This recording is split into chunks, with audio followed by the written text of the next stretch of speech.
दोस्तों, आपने देखा होगा कि ज़्यादातर जब प्रधानमंत्री नरेंद्र मोदी से कुछ मुद्दे की बातें पूछी जाती हैं या जब उनसे कोई ज़रूरी मुद्दे जो सही में जनता से जुड़े मुद्दों को लेकर जब बातचीत की जाती है, जब उनसे कह सकते हैं तीखे सवाल किए जाते हैं, तो वो जो है मेन मुद्दे से भटक कर कैसे न कैसे वो सवाल की गाड़ी को कैसे न तैसे इधर-उधर से मेन मुद्दे से भटक कर वो पूरी गाड़ी को घुमा के हिंदुत्व पर लाकर ख़त्म कर देते हैं। हमेशा से आप नरेंद्र मोदी जी से अगर आप उनकी स्पीचेस सुनेंगे या जो भी उनकी जनसभाएँ सुनेंगे, वो जो मेन जनता के मुद्दों से इतर बाकी सारी चीज़ें पूरी कथावाचन कर देंगे, लेकिन जो मेन मुद्दे होते हैं उन पर कभी कोई ठोस जो है बयानबाज़ी नहीं करते, कभी कोई ठोस चर्चा जनता के मुद्दों पर नहीं करते हैं। ऐसे ही दोस्तों, अभी चुनाव आने वाले हैं, तो प्रधानमंत्री नरेंद्र मोदी जी की जो दुखती नस है, कह सकते हैं जो दक्षिण भारत है हमारा, जो भारत का जो दक्षिणी हिस्सा है, केरला, तमिलनाडु और कर्नाटक, ये 3 ऐसे जो है राज्य हैं जहाँ पे बीजेपी की हिंदुत्व वाली दाल नहीं गलती है। आज तक जो हिंदुत्व वाली दाल है बीजेपी की, ये जो दक्षिणी भारत के जो राज्य हैं वहाँ कभी नहीं गल पाई है। लगातार बीजेपी को पिछले चुनावों में अगर हम देखें, सबसे बड़ा उदाहरण कर्नाटका विधानसभा चुनाव की बात करें तो एक बुरी तरीके से बीजेपी को मुँह की खानी पड़ी। जो एक हिंदुत्व वाला कार्ड है, जय श्री राम वाला जो कार्ड है, राम मंदिर वाला जो कार्ड है, वो मोदी जी का साउथ में नहीं चलता है। तो अब वो दोबारा से इसी तमाम ये जो साउथ के वोटर्स हैं उन्हें लुभाने के लिए अपने चुनाव प्रचार के लिए जो है तेलंगाना पहुंचे थे। तेलंगाना, कर्नाटका और तमिलनाडु, ये 3 ऐसे राज्य हैं जहां पे मोदी जी की हिंदुत्व वाली दाल नहीं गलती है। तो इसी दाल को गलाने के लिए तमाम जो दक्षिणी भारत के जो जनता है, वहाँ की जनता को लुभाने के लिए मोदी जी तेलंगाना के जगतियाल पहुँचे, जहाँ उन्होंने जनसभा को संबोधित किया। अब हमारे प्रिय प्रधानमंत्री मोदी जी ने अपनी जनसभा में एक बार फिर से बातों को घुमा फिरा के तोड़ मरोड़ के उसे किसी और ही मुद्दे पे लाके छोड़ दिया।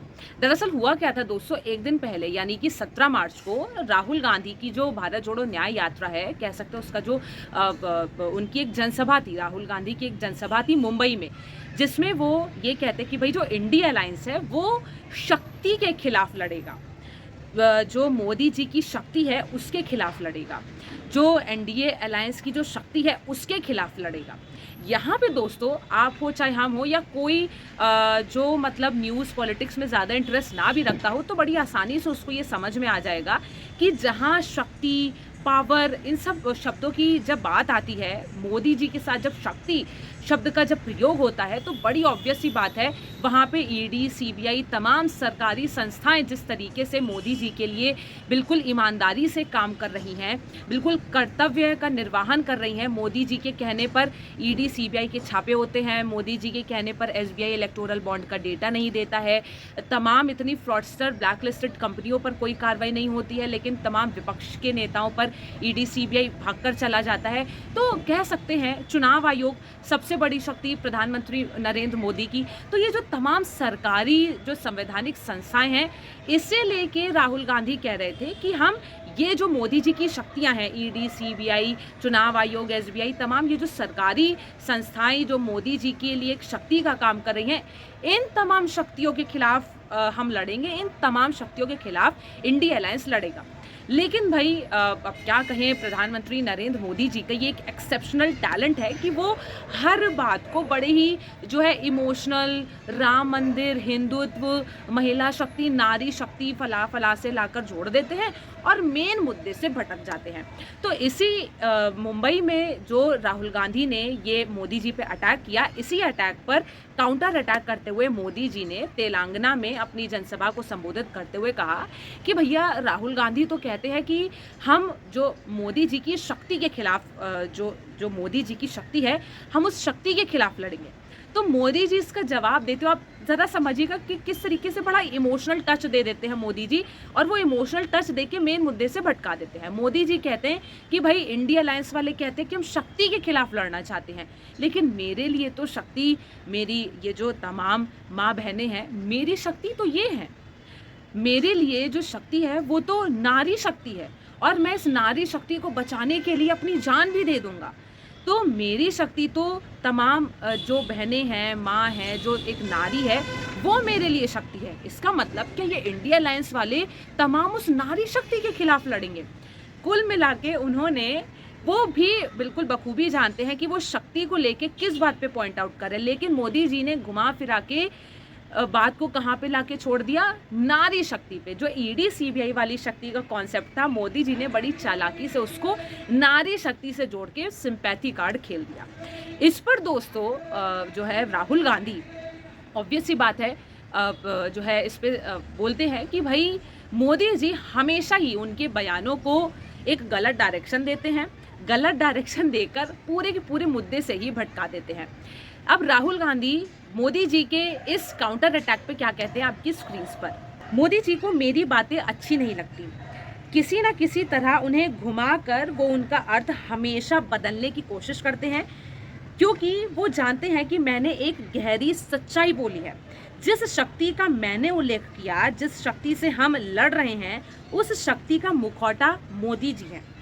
वह एक ऐसी शक्ति है जिसने आज भारत की आवाज़ को, भारत की संस्थाओं को, सीबीआई, आईटी, ईडी को, चुनाव आयोग को, मीडिया को, भारत के उद्योग जगत को और भारत के समूचे संवैधानिक ढांचे को ही अपने चंगुल में दबोच लिया है।